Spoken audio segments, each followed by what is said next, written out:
നമ്മുടെ തോൽവി ചിലരുടെ സ്വപ്നമായിരിക്കും. നമ്മുടെ കീഴടങ്ങൽ ചിലരുടെ ആഗ്രഹമായിരിക്കും. ഇവയ്ക്കെല്ലാം അപ്പുറം നമ്മുടെ പോരാട്ടവും നമ്മുടെ വിജയവും നമ്മുടെ മാത്രം ലക്ഷ്യമാണ്. ആ ലക്ഷ്യത്തിലെത്താനാണ് നാം ശ്രമിക്കേണ്ടത്. നിശബ്ദനായ ഒരാൾ വിഡ്ഢിയാണെന്ന് കരുതരുത്. ശ്രദ്ധയോടെ കേൾക്കുന്നവൻ സംസാരിക്കുന്നവനേക്കാൾ ബുദ്ധിമാനാണ്.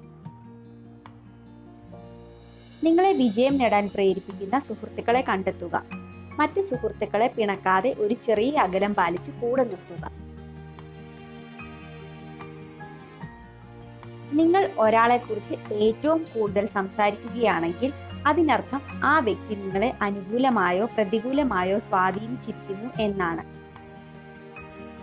വളരെ ചെറിയ കാര്യങ്ങൾക്ക് നിങ്ങൾ കരയുമെങ്കിൽ നിങ്ങൾ മറ്റുള്ളവരെ നിഷ്കളങ്കമായി സ്നേഹിക്കുന്ന വ്യക്തിയാണ്. ഒരു വ്യക്തിക്ക് ഒരു രഹസ്യം ആരോടും പറയാതെ സൂക്ഷിക്കാൻ കഴിയുന്നത് 47 മണിക്കൂറും 15 മിനിറ്റുമാണ്. അത് കഴിഞ്ഞാൽ വിശ്വസ്തനായ ഒരു വ്യക്തിയോട് ഇതേപ്പറ്റി സൂചിപ്പിക്കുക എങ്കിലും ചെയ്തിരിക്കും. നിങ്ങളെ ഇഷ്ടപ്പെടാത്ത ആളുകളുടെ മുന്നിൽ എപ്പോഴും സന്തോഷമായിരിക്കുന്നത് അവരെ കൊല്ലുന്നതിന് തുല്യമാണ്. നിങ്ങൾ മാറി എന്ന് ആളുകൾ പറയുമ്പോൾ അതിനർത്ഥം അവരുടെ ഇഷ്ടത്തിനൊത്ത് പ്രവർത്തിക്കുന്നത് നിങ്ങൾ നിർത്തി എന്ന് മാത്രമാണ്. നിങ്ങളുടെ പാത കൂടുതൽ ദുഷ്കരമാകും തോറും നിങ്ങളുടെ വിജയത്തിന്റെ തോത് ഉയർന്നുകൊണ്ടിരിക്കും. നിങ്ങളോട് സത്യസന്ധമായി പെരുമാറാൻ പോലും കഴിയാത്ത ആളുകളിൽ നിന്നും വിശ്വസ്തത പ്രതീക്ഷിക്കുന്നത് നിർത്തുക. നമ്മളെ പരിചയമുള്ള ആരെങ്കിലും നമ്മളോട് ഒരു കാര്യം ചോദിക്കാനുണ്ട് എന്ന് പറഞ്ഞാൽ നമ്മൾ അടുത്ത കാലത്ത് ചെയ്ത എല്ലാ മോശം കാര്യങ്ങളിലൂടെയും മനസ്സൊന്ന് ഓടിക്കും. ഏതൊരു വസ്തുവിന്റെയും മൂല്യം അതിൽ മാത്രമല്ല ഇരിക്കുന്നത്, നമുക്ക് അതിനോടുള്ള മനോഭാവത്തിൽ കൂടിയാണ്. ആഗ്രഹിക്കാത്തതൊന്നും ചെയ്യരുത്. എപ്പോഴും സന്തോഷത്തോടെ ഇരിക്കുക. മാറ്റത്തെ ഭയപ്പെടരുത്.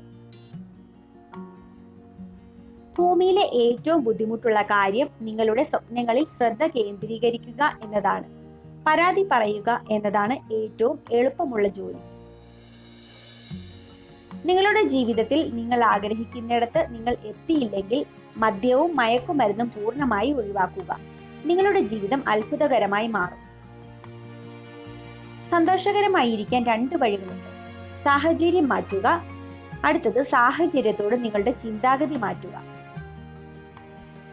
ഏറ്റവും സങ്കീർണം എന്ന് മറ്റുള്ളവർക്ക് തോന്നുന്നതിനെ നിസ്സാരമായി കൈകാര്യം ചെയ്യുന്ന ആളെയാണ് പ്രതിഭാശാലി എന്ന് വിളിക്കുന്നത്. ഒരു കൂട്ടം ആളുകൾ ഇരുന്ന് ചിരിക്കുമ്പോൾ നിങ്ങളെ നോക്കി ആരാണ് ചിരിക്കുന്നതെന്ന് ശ്രദ്ധിക്കുക. ആ വ്യക്തിക്ക് നിങ്ങളോട് അഗാധമായ അടുപ്പമുണ്ട്. നിങ്ങളോടുള്ള ആളുകളുടെ പെരുമാറ്റം നിയന്ത്രിക്കാൻ നിങ്ങൾക്ക് സാധിക്കില്ല, എന്നാൽ അതിനോടുള്ള പ്രതികരണം നിങ്ങൾക്ക് നിയന്ത്രിക്കാനാവും. ഒരു സ്ത്രീയുടെ പ്രിയപ്പെട്ട ഗാനം അവളുടെ ചുണ്ടുകളേക്കാൾ കൂടുതൽ അവളുടെ വികാരങ്ങളെക്കുറിച്ച് നിങ്ങളോട് വ്യക്തമാക്കും.